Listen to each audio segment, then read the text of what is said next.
में भाजपा के लोगों ने नीतीश जी को तो ठगा ही, साथ ही साथ बिहार की जनता को भी ठगने का काम किया। हम लोग शुरू दिन से कहते थे कि उनको मुख्यमंत्री जो है पद पर अगर भाजपा एनडीए की सरकार आती है तो रहने नहीं दिया जाए। आज वही बात जो है साबित हुआ है।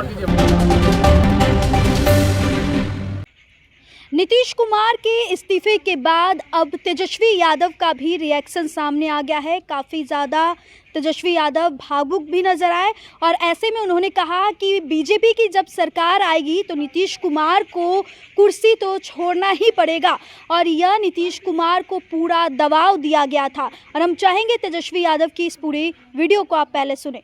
दूसरे सदन में कोई भी अगर चुना जाता है, एक सदन से जो है इस्तीफा दिया जाता है, ऐसी फॉर्मेलिटी में उन्होंने दिया है, लेकिन बात वो नहीं है। बात ये है कि बिना मर्जी से ये निर्णय जो है दबाव में लिया गया है।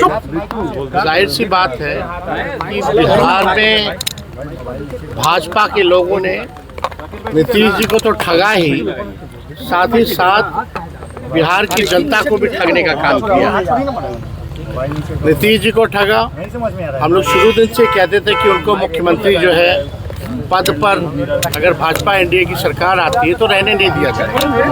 आज वही बात जो है साबित हुआ है।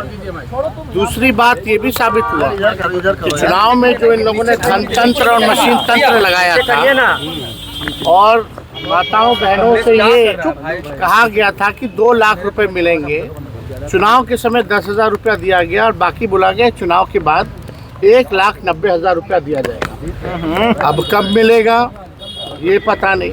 बिहार की महिला मतदाताओं को भी इन लोगों ने ठगा और यही नहीं बल्कि जो 125 यूनिट फ्री बिजली की जहाँ तक बात थी, जो हम लोगों ने कहा था कि हमारी सरकार आएगी तो 200 यूनिट फ्री बिजली देंगे। तो आज समझे बिहार में पहले से ही, चुनाव से पहले से ही देश भर में सबसे महंगा बिजली मिलता है। अब जो है बिजली की दरों जो है और जो है बढ़ाई गई है।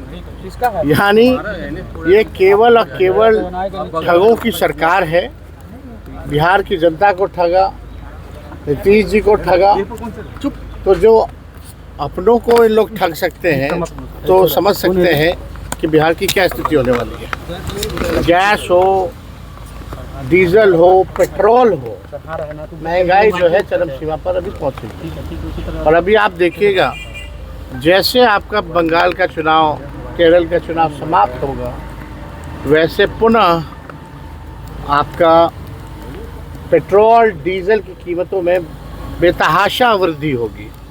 तो ये लोग केवल ठग लोग हैं, ठगने का काम कर रहे हैं। बिहार में लॉ एंड ऑर्डर की स्थिति बनी हुई है, सब लोग देख रहे हैं। कोई ऐसा दिन नहीं जहाँ गोलियां ना चल रही हो, लोग मारे ना जा रहे हो, लोगों को कोई इंसाफ नहीं मिल रहा। लेकिन भाजपा केवल लगी है हर जगह जो है कब्जा करने के लिए सरकार बना। मुख्यमंत्री कौन होगा इस सवाल पर कोई कुछ नहीं कह रहा है कि कब इस्तीफा देंगे मुख्यमंत्री पद से। उसको लेकर इतना सस्पेंस क्यों बनाया हुआ है? देखिए इस पे तो हम कुछ कह नहीं सकते हैं, कौन तारीख को देंगे, कौन से समय में देंगे। लेकिन एक बात तो तय हो गया कि नीतीश कुमार जी को बीजेपी ने ठगा है और ये भी बात तय हो गया, स्पष्ट हो गया कि नीतीश कुमार जी अब बिहार के मुख्यमंत्री नहीं रहेंगे। विधायक और मंत्री तो ये साफ अब देखिए कौन लोग रो रहे हैं, नहीं रो रहे हैं। आजकल लोग जो है केवल कैमरा देख करके लोग ड्रामा करते हैं। ऐसे लोगों को एक्टिंग मुबारक हो। अब कुछ लोगों को बचा नहीं, सब कुछ तो कर ही लिया है।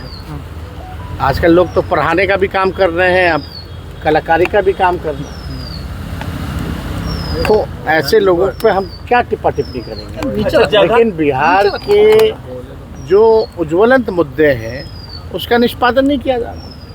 ओला वृद्धि, जो ओला जो गिरा था, जिससे किसान के खेत फसल को जो है नुकसान हुआ था, क्या हो रहा है उसका कोई फ़ायदा दिया गया कि नहीं दिया गया?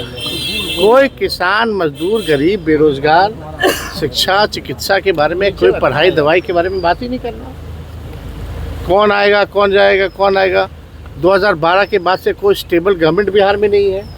जब तक स्टेबिलिटी नहीं रहेगी, स्थिरता नहीं रहेगी सरकारों में, तब तक कहाँ से काम हो पाएगा बिहार का, कहाँ से डेवलपमेंट और विकास हो पाएगा।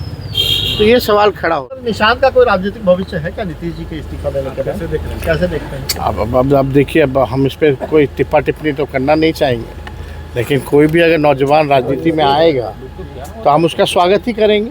तो सुना आपने तेजस्वी यादव ने क्या कुछ कह दिया है। वहीं अशोक चौधरी का रोते हुए वीडियो वायरल हुआ है, जिसको लेकर तेजस्वी ने कहा कि वो तो नौटंकी करते हैं, कभी वो एक प्रोफेसर बन जाते हैं, कभी कुछ बन जाते हैं, और अब उनका नौटंकी चालू हो गया है। वहीं बीजेपी को लेकर तेजस्वी का जमकर निशाना देखने को मिला। फिलहाल इस पूरे रिपोर्ट में इतना ही। बहुत बहुत शुक्रिया।